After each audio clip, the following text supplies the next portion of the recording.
오늘은 우리의 조국 대한민국이 8.15 광복제 76주년이 되는 날입니다. 미국에 이민을 와서 잘 살고 있는 우리들이지만 조국에 대한 사랑과 관심에는 변함이 없습니다. 우리는 특별히 이민 1세대들로 내가 태어나고 살았던 나의 고향, 내 형제, 내 친척, 내 사랑하는 조국을 결코 잊지를 못합니다. 때로는 신문, 방송 하루 종일 한국 소식에 관심을 갖고 살아가는 것도 사실입니다. 지금 우리의 조국이 코비드-19 때문에 고생을 많이 하고 있습니다. 특별히 한국 교회가 예배를 자유롭게 드리지 못하는 것은 너무나 안타까운 일이고 있어서는 안 되는 일입니다. 하루속히 코로나가 종결되고 예배가 자유롭게 드려지도록 우리는 하나님의 긍휼과 자비가 있기를 기도해야 되겠습니다. 그렇습니다. 우리는 조국을 사랑하고 기도해야 합니다. 지난주에 저도 조국을 위해 기도하자라는 칼럼을 조선일보에 실었습니다. 예수 믿는 그리스도인들은 그 시대를 위해서 기도하는 것이 사명입니다. 지금 우리의 조국은 보수니 진보니 우파니 좌파니 내 편 가리갈갈이 찢어져 있습니다. 그러므로 우리는 더 이상 가르지 말고 함께 껴안고 우리 민족이 하나 되게 해달라고 기도해야 합니다. 내 사랑하는 내 나라 조국이 잘 되면 좋겠습니다. 할렐루야. 조국의 백성들이 우리와 같이 예배를 자유롭게 드리고 그리스도 안에서 자유와 평등을 누리며 풍요롭고 행복하게 살아갔으면 합니다. 할렐루야. 이스라엘 백성들의 출애굽 사건은 하나님께서 창세기부터 요한계시록까지 언급된 수많은 기적 가운데에 최고의 기적입니다. 그러나 출애굽이 아무리 중요하고 큰 기적이라고 할지라도 이스라엘 백성들에게 있어서 출애굽이라는 것이 구원의 핵심은 아닌 것입니다. 출애굽은 반드시 전제해야 되는 것이 있는데 그것이 가나안 땅에 들어가야 하는 것입니다. 출애굽 후에 그리고 40년 광야 생활 후에 지금 현재 이스라엘 백성들은 드디어 요단강 앞에 와 서 있습니다. 거기까지 오는데 결코 쉽지 않았습니다. 수많은 우여곡절을 겪었습니다. 그러나 이제 지금 이스라엘 백성들은 반드시 이 요단강을 건너가서 저쪽에 하나님의 약속하신 가나안 땅에 들어가야 합니다. 가나안 땅은 이미 하나님이 이스라엘 백성들에게 주기로 약속하신 땅입니다. 그러나 아직 주어지지는 않았습니다. 아직 성취되지도 않았습니다. 그러므로 아무리 힘들어도 여기에서 포기하면 안 되는 것입니다. 이제 너는 이 모든 백성으로 더불어 일어나 이 요단강을 건너 내가 그들 곧 이스라엘 자손에게 주는 땅으로 가라 그랬습니다. 다시 말해 너는 백성들과 더불어 일어나서 이 요단강을 건너가서 반드시 내가 너에게 주는 그 땅으로 들어가라. 그 땅을 밟으라. 그 땅을 취하라 하는 것입니다. 할렐루야. 일찍이 이스라엘 민족은 하나님의 특별한 사랑을 받은 민족입니다. 애굽에서 종살이하며 고생할 때 이들이 하나님 앞에 부르짖었습니다. 그리고 하나님께서는 그것을 보시고 긍휼히 여기셔서 자비를 베푸시고 출애굽을 시켰습니다. 홍해를 건너가게 했습니다. 그리고 여리고 성을 또 무너뜨려 주었습니다. 그런데 하나님의 은혜로 기적이 일어나고 살만할 때에 잘 살 때에 사람들이 타락하기 시작했습니다. 그때부터 그들이 부패하기 시작했습니다. 구원의 감격이 사라지고 조그마한 일에도 원망과 불평이 일어났습니다. 서로가 하나 되지 못하고 서로 마음이 갈라져 있었습니다. 드디어 약속의 땅을 정탐하고 돌아와서 할 수 있다는 사람이 있나 하면은 할 수 없다는 불신앙의 사람으로 두 그룹으로 나누어졌습니다. 그렇습니다. 하나님의 구원의 역사를 직접 체험한 사람이면은 누구든지 이 세상 살아갈 때에 그 하나님의 은혜를 잊어버리면 안 되는 것입니다. 지도자를 중심으로 굳게 뭉쳐서 일어나 요단강을 건너 약속의 땅으로 반드시 가야 합니다. 이것이 소위 말하는 확신이고 이것이 소위 말하는 믿음인 것입니다. 그들에게 있어서 약속의 땅 젖과 꿀이 흐르는 가나안 땅보다 더 중요한 땅이 없습니다. 오늘도 그 땅은 모든 성도의 열망이고 도전이고 우리가 이렇게 열심히 믿어야 되는 영감의 근원이 되는 것입니다. 할렐루야. 그럼 이스라엘 백성들이 우리에게 교훈하는 것이 무엇입니까? 첫째는 그들은 일어났습니다. 성경은 하나님과 여호수아는 서로 교통하는 사이라 그랬습니다. 하나님의 계획은 다 짜여져 있었고 저희들의 앞날에는 성공이 반드시 약속되어 있었습니다. 그것을 여호수아와 이스라엘 백성들은 조금도 의심하지 아니하고 믿었다. 그러나 그것을 믿지 못하는 사람들은 그 대열에서 떠났습니다. 저희가 애굽에서부터 함께 출애굽에서 광야까지 함께 살아왔지만은 약속의 땅에 들어가는 이 요단강을 앞에 놓고는 그만 뒤돌아섰습니다. 많은 사람들이 그렇게 했습니다. 바울의 말을 빌리면은 이스라엘 백성들의 10명은 돌아가고 2명은 앞으로 전진했다고 했습니다. 하나님의 약속을 믿고 앞으로 전진한 믿음의 사람들이 수요는 적었지만은 저희들은 하나님과 함께 하심을 믿고 일어나서 요단강을 건너가 약속의 땅으로 갔습니다. 할렐루야. 그렇습니다. 역사를 만드는 것은 꼭 많은 사람들이 필요한 것은 아닙니다. 살아계신 하나님과 그의 변치 않는 약속을 믿는 이 믿음 믿는 소수의 사람들에 의해서 만들어지는 것입니다. 일찍이 여호수아는 가나안 땅을 정탐하고 돌아가 봐서 그의 백성들에게 이렇게 보고했습니다. 하나님이 우리에게 주시기로 약속한 아름다운 좋은 땅입니다. 우리 모두 하나님의 약속을 믿고 일어나 함께 나아갑시다. 우리는 반드시 이길 것이고 그 땅을 점령하게 될 것입니다. 이 얼마나 믿음의 확신이 찬 말씀입니까? 그렇습니다. 우리도 이 말씀에 의지해서 꿈을 가지고 일어나시기를 바랍니다. 꿈은 젊은이들에게만 필요한 것이 아니라 이 세대를 살아가는 모든 사람들에게 다 꿈이 필요합니다. 그래서 성경은 꿈이 없는 백성은 망한다라고 했습니다. 꿈이 있어야 우리가 오늘 또 일어날 수가 있기 때문입니다. 오늘 또 우리는 여호수아처럼 하나님 의지하고 믿음으로 일어날 때에 우리에게 승리는 보장되어 있을 줄로 믿습니다. 할렐루야. 에이브라함 링컨은 가난한 집에서 태어나 별로 배우지를 못했습니다. 한 번은 그가 뉴올리언스에 갔다가 흑인들을 매매하는 노예 시장을 보게 됐습니다. 부모와 자식이 경매에 붙여져서 아버지는 동쪽으로 팔려가고 자식은 서쪽으로 팔려가는 것을 보았습니다. 그것을 보고 링컨은 저것은 인간이 해서는 도저히 안 되는 일이다. 노예 제도를 없애야 되겠다. 그러기 위해서는 내가 대통령이 되는 길밖에 없다. 그 꿈을 가지고 하나님을 더 잘 섬기고 열심히 기도하고 노력해서 16대 대통령에 당선되고 노예 제도를 철폐했습니다. 그렇습니다. 우리가 내일에 대한 꿈을 가지고 믿음으로 일어날 때에 하나님이 그 꿈을 반드시 이루어 주시는 줄로 믿습니다. 할렐루야. 여호수아는 민족 구원의 꿈을 가지고 40년 후에 모세의 후계자가 됐습니다. 그리고 백성들과 더불어 일어나 요단강을 건너가서 가나안 땅에 들어가는 훌륭한 지도자가 되었습니다. 그렇습니다. 하나님께서 우리를 이 세상에 보내실 때는 하나님의 섭리가 있고 계획이 있고 약속이 있어서 우리를 보냈습니다. 그 하나님의 섭리와 계획 속에 우리는 지금 이 미국 땅에 와서 살고 있습니다. 그러므로 우리는 하나님이여 나에게 주신 사명이 무엇이고 나에게 주신 약속이 무엇입니까? 그 뜻을 물으면서 꿈을 가지고 언제나 일어나는 삶을 살아야 될 줄로 믿습니다. 그래야 위대한 일을 성취할 수 있습니다. 믿습니까? 우리의 삶은 우연이라는 건 없습니다. 그러므로 매일매일 믿음으로 일어나라는 것입니다. 부족한 나 자신을 바라보지 말고 전능하신 하나님 바라보면서 일어나라는 것입니다. 우리가 일어나 하나님의 함께 하심을 믿고 의지할 때에 이 세상이 시시하게 보이는 거예요. 친구가 시비해도 그러려니 합니다. 돈이 좀 잘 안 벌려도 그러려니 합니다. 애들이 속을 썩여도 그러려니 합니다. 우리는 하나님의 백성이기 때문에 믿습니까? 이 세상이 전부인 양 싸우면 망하는 것입니다. 지금 우리의 조국은 온 국민이 하나 되어도 감당하기 어려운데 안으로는 이편 저편으로 갈갈이 갈라져 있습니다. 한 민족, 한 공동체, 한 가정을 병들게 하고 무력하게 만드는 것이 뭐냐? 갈등과 분열, 편을 가르는 것입니다. 그것은 아주 무서운 것입니다. 우리나라는 한반도 조그마한 나라인데도 일찍이 정치하는 사람들 로컬리즘 만들어 지역 갈등이 많았습니다. 아무리 좋은 개혁이라도 상대를 적폐로 몰고 한 세대를 무시하고 반목하고 멸시하는 개혁은 성경적이지 않습니다. 옳지 않습니다. 그런데 이제는 제너레이션 갭, 세대 간, 이념 간의 갈등으로 변질되었는데 이것은 지역 갈등보다 훨씬 무서운 것입니다.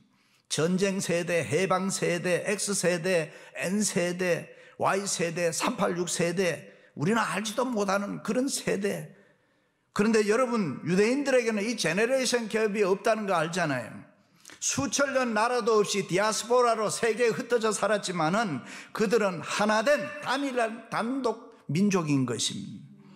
아인슈타인을 비롯해서 3분의 1이 노벨상을 탔잖아요. 그렇다면 왜 주이시들이 이렇게 훌륭한 사람이 많습니까? 그들은 어릴 때부터 하나님에 대해서 가르쳤습니다. 유일하신 하나님이다. 하나님이 한 분이다. 그러므로 우리 민족도 하나다. 그것을 가르쳤던 것입니다. 유일하신 하나님, 공동체가 하나 되기를 원했습니다. 그렇습니다. 오늘 또 우리는 육적으로는 꿈을 가지고 일어나 커지라는 것입니다. 힘들어도 일어나서 사업만 잘하라는 것입니다. 일어나 돈만 잘 벌라는 것입니다. 영적으로는 일어나서 성령 충만하고 믿음 충만하고 은혜 충만해서 하나가 되라는 것입니다. 단결하고 하나 되면 생명이 있습니다. 능력이 있습니다. 그러나 분열하면 파괴합니다. 멸망합니다. 죽습니다. 그래서 원수마귀 사탄은 사랑하고 화목하고 하나 되어 단결하는 것을 제일 싫어합니다. 그래서 갈등과 분열은 원수마귀 사탄이 제일 좋아하는 것입니다. 그래서 갈등과 분열은 원수마귀 사탄이 조종하는 거예요. 부부가 갈등하면 가정이 다 흔들려요. 교회가 갈등하고 분열하면 신앙이 흔들립니다. 삶이 흔들립니다. 사업이 흔들리는 것입니다. 그렇다면 국가가 갈등하면 정말 큰일 아닙니까? 정치, 경제, 문화, 교육, 사회 전체가 다 흔들리게 돼 있단 말이죠. 그러므로 이스라엘 백성들처럼 하나 되어 하나님 함께 하심을 믿고 꿈을 가지고 일어나시기를 주님의 이름으로 축원합니다. 두 번째는 그들은 용기가 있었음. 마음을 강하게 하고 담대히 하라. 두려워 말며 놀라지 말라. 내가 어디로 가든지 내 하나님 여호와가 함께 하시느니라. 이 말씀을 쉽게 표현하면 세상 때문에 흔들리지 말아라. 겁내지 말아라. 이 세상 때문에 어떤 위협에도 놀라지 말라. 그렇습니다. 우리가 무슨 일을 하든지 새로운 일을 하게 될 때면 실패에 대한 두려움이 있잖아요. 우리가 하는 일이 크면 클수록 야, 이거 잘 돼야 되는데 잘못되면 어떻게 하나, 그런 두려움도 큰 것이 사실입니다. 그런데 그런 마음을 우리 마음에서 몰아내라는 것입니다. 그렇기 때문에 여호수아를 따르는 이스라엘 백성들이 가나안 땅을 점령한다는 것이 더욱 놀라운 일입니다. 그런데 그들은 하나같이 우리가 다 행할 것이요, 우리가 건너가서 그 땅으로 건너가겠습니다. 참으로 대단합니다. 어떻게 해서 이들이 이렇게 자진해서 충성할 수 있었습니까? 사실 성경을 보면 이스라엘 민족들은 반항하고 제멋대로 살아온 버릇없는 민족 아닙니까? 그런데 무엇이 이들을 이렇게 변화시켰습니까? 그것은 다름이 아니라 차이와 계급을 무시하고 하나가 돼서 하나님만 바라보았다. 하나님과 함께 하심을 그들은 굳게 믿었다. 하나님이 저들의 삶의 구심점이 되었습니다. 그들은 하나님께서 역사하시는 것을 분명히 눈으로 보았습니다. 그 결과 저희들은 줄을 맞추어서 행군을 하고 하나님께서는 북을 치고 그래서 전진할 수가 있었습니다. 저희들에게는 아무 거리낌도 없었습니다. 하나님 때문에 그들은 살아가는 삶의 용기가 있었습니다. 그 용기가 서로 힘을 합할 수 있는 원동력이 됐던 것입니다. 할렐루야. 그렇습니다. 40년 전 이스라엘 백성들이 처음 정탐꾼을 보냈을 때에 12명이 갔다 돌아와서 그 땅은 너무 좋습니다. 그러나 못 들어갑니다. 거기 사는 사람들이 우리보다 키가 커요. 장대한 사람들이에요. 그들은 신의 무기를 가지고 있습니다. 우리는 절대로 못합니다. 그 소리를 듣고 이스라엘 백성들의 간담이 높고 두려워했다. 그때는 그 두려움을 극복해내지를 못했습니다. 그 두려움에 사로잡혀 이스라엘 백성들이 내린 결론이 뭡니까? 그렇다면 가나안에 못 들어간다. 그리고 뒤돌아서서 어디로 가느냐? 광야로 들어갔습니다. 그러나 이제 40년 광야 생활이 지난 다음에 어느 날 다시 정탐꾼을 보냅니다. 상황이 달라졌습니다. 40년 전에는 자기들이 무서워서 못 들어간다는 그 가나안 사람들이 하나님이 함께하는 자기들을 두려워한다는 것을 알게 됐습니다. 그래서 그들을 두려워할 필요가 없다. 그 땅으로 들어가는 용기가 이들에게 있었던 것입니다. 그렇습니다. 실패한 사람은 대개 주저하는 사람들, 망설이는 사람들이. 그러므로 성공하는 사람은 용기가 있어서 즉시 행동에 옮기는 사람들입니다. 5달란트, 2달란트 받은 종들은 뭐라고 해요? 즉시 가서 장사하여 갑절의 이익을 남겼지만은 1달란트 받은 종은 주저하고 망설이다가 어떻게 할까? 땅에 묻었다. 그렇습니다. 믿음의 사람은 옳은 줄 알면은 즉시 행동하는 용기 있는 사람들입니다. 내가 너와 함께하니 강하고 담대하라. 내 평생에 너를 능히 대적할 자가 없느니라. 믿으시면 아멘. 이 말씀 붙잡고 여호수아처럼 용기를 가지고 앞으로 전진하시기를 주님의 이름으로 축원합니다. 마지막으로는 그들은 건너갔습니다. 드디어 이스라엘 백성들이 요단강을 건너갑니다. 그런데 요단을 건너는 것은 옛날 홍해를 건너는 것과는 완전히 다릅니다. 홍해는 이스라엘 백성들이 할 게 없었어요. 모세가 다 했습니다. 모세가 손들면은 홍해가 저절로 기적으로 갈라졌습니다. 그 갈라진 것을 이스라엘 백성들은 육지같이 건너갔으면 됐습니다. 그런데 요단강은 다릅니다. 요단강이 갈라지는 것은 물이 흐르고 있는 그 강에 내 발을 딛고 내가 물에 들어가야 했습니다. 하나님의 말씀에 순종해서 물이 넘실거리는 빠지면 죽을 것 같은 그 강에 내 발을 내디딜 때에 그때에 비로소 요단강이 갈라진 것입니다. 무서워서 가만히 있으면 어떻게 돼요? 못 건너가는 거지. 무서워서 가만히 있으면 요단강은 10년을 기다려도 갈라지지 않습니다. 절대로 갈라지지 않습니다. 그렇습니다. 우리 중에 어떤 사람은 홍해 앞에 서 있는 사람도 있고 어떤 사람은 요단강 앞에 와 서 있는 사람도 있습니다. 근데 영적으로 우리가 보면은 대개가 다 우리는 구원받은 대부분의 사람들이 이미 홍해는 다 건너온 사람들이고 지금은 요단강 앞에 서 있다고 보면 됩니다. 그렇다면 우리는 오늘 또 내 길을 가로막고 있는 이 요단강을 어떻게 건너느냐? 내 발을 내딛고 내가 건너가야 된다. 하나님의 말씀에 의지해서 이스라엘 백성들처럼 앞으로 내딛고 건너가야 된다. 어떻게 그럴 수 있겠습니까? 우리는 조금 더 의심하지 말고 믿음으로 일어나서 요단강을 건너가서 그 약속의 땅을 차지해야 합니다. 믿으시면 아멘? 그렇습니다. 오늘 우리는 환경과 여건을 초월해서 무조건 요단강을 건너가야 됩니다. 하나님의 말씀이 때로는 내 지식, 내 경험, 내 이성으로 이해되지 않고 때로는 넌센스처럼 느껴져도 하나님의 말씀에 순종해서 내가 건너가면 하나님의 축복을 받습니다. 힘들다고 주저앉으면 죽습니다. 어렵다고 망설이면 망하는 것입니다. 오 주여 나를 도와주옵소서. 나를 불쌍히 여겨 주옵소서. 나는 주님밖에 없습니다. 나에게 은혜를 베풀어 주옵소서. 주님만 믿고 나는 건너갑니다. 할렐루야. 하나님은 이런 사람에게 기적을 베풀어 주시고 능력을 베풀어 주신다. 역사를 보면 그 당시는 청동기 시대에서 철기 시대로 넘어갈 때입니다. 당시 가나안 족속은 칼이 있었습니다. 창이 있었습니다. 방패와 병거가 있었습니다. 그러나 이스라엘 백성들의 손에는 칼이 없었습니다. 돌도끼, 원시적인 돌도끼밖에, 막대기밖에 없었습니다. 그렇다면 어떻게 이깁니까?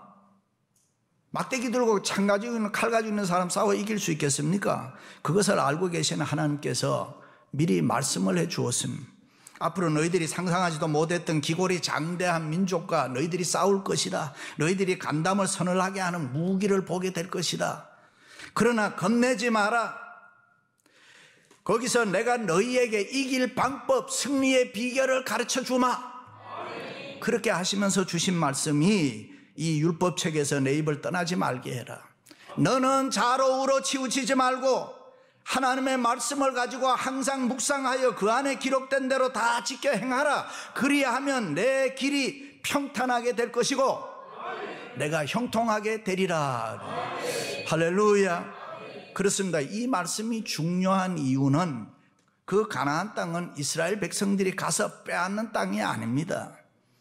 싸워서 내 것으로 만드는 것이 아닙니다. 하나님께서 이스라엘 백성들에게 공짜로 그냥 줘서 살아라 해야 되는 땅입니다. 그러므로 이 싸움은 가나안과 이스라엘의 싸움이 아니라 이스라엘 백성들과 하나님과의 관계의 문제를 찾고 있습니다. 이 가나안 전쟁은 칼과 창으로 싸우는 것이 아니라 하나님과 이스라엘이 만나는 그 장소에서 이 전쟁의 승패가 갈린다. 그렇습니다. 우리 인생의 성공과 실패는 실제로 일하는 직장, 돈 버는 자리, 아니면 사업, 학교, 그 어디에서 결정되는 거 아닙니다. 여러분의 행복, 여러분의 인생의 승리가 거기서 결정되나요? 이 세상을 다스리시는 하나님께서 이미 우리에게 주신 것이기 때문에 내가 하나님 앞에 앉아 있는 시간, 이 교회가 바로 승부처인 것입니다. 여기서 모든 게 다 결정돼요. 우리 인생의 모든 승패가 여기서 다 결정돼요. 그래서 여기가 상황실인 거예요. 좀 더 이야기하면 헤드쿼터 역할을 하는 게 교회입니다. 일찍이 출애굽 후에 이스라엘 백성들이 40년 동안 광야 생활했습니다. 그리고 200만 명이 넘는 백성들이 움직일 때에 하나님 오늘은 어디로 갈까요? 오늘은 뭐를 먹어야 됩니까? 이렇게 계속 수많은 결정을 해야 됐습니다. 그 결정을 어디서 했습니까? 기억하시죠? 성막이라는 곳입니다. 하나님 앞에 앉아있던 성막이 그들의 승부처였습니다. 그들이 가야 되는 결정하는 곳이었습니다. 성막이 그들에게는 꼭 필요했습니다. 이스라엘 백성들이 앞으로 해야 될 모든 일을 다 거기서 결정했습니다. 그렇습니다. 우리도 이 세상 살아가면서 여러 가지 결정해야 될 일 많죠. 그 결정을 이 결정이 세상이 결정해 주는 게 아닙니다. 세상 직장이나 내가 있는 곳이 결정해 주는 것이 아니라 이 모든 결정은 내가 하나님 앞에 앉아 있는 이 교회에서 결정된다는 것입니다. 믿으시면 아멘. 이거 놓치면 안 되는 것입니다. 성경이 그렇게 말씀하니까요. 그렇습니다. 우리는 인생의 모든 것이 하나님 앞에 앉아 있는 여기에서 내 인생의 성공 여부가 결정된다. 그래서 시간과 장소를 구별한 예배 시간이 중요한 것입니다. 우리의 인생의 승패 여부는 여기서 결정나기 때문입니다. 믿습니까? 세상 사람은 모릅니다. 그러나 우리는 압니다. 우리의 모든 승리는 하나님 앞에서 결정된다는 것 절대로 잊으시면 안 되는 것입니다. 그래서 하나님은 우리들을 향해서 너희 입에서 율법책이 떠나지 않게 해라. 너희들의 삶에서 하나님 빠뜨리지 말아라. 이것이 중요한 메시지인 것입니다. 그러나 많은 사람들은 아직도 아니야, 그래도 그렇지, 나의 승리는 칼에 있어, 창에 있어, 철병거에 있어, 방패에 있어, 나의 승리는 많은 군사에 있어, 많은 스펙에 나에게 달려있어, 이렇게 생각한다는 거예요. 그런데 여러분, 우리는 절대로 그렇게 생각하지 마시고 속지 마세요. 우리의 모든 승패는 하나님 앞에서 말씀에 순종하면서 결정되는 것입니다. 세상을 살 때 내 생각대로 마음대로 살아가는 거 아니고, 내 마음대로 사는 거 아니고 하나님의 말씀 따라 살아야 우리의 삶이 형통하고 평탄하게 되는 줄로 믿습니다. 할렐루야. 사랑하는 성도 여러분, 여러분의 심령에 하나님의 말씀이 있어서 늘 승리하시기를 주님의 이름으로 축원합니다.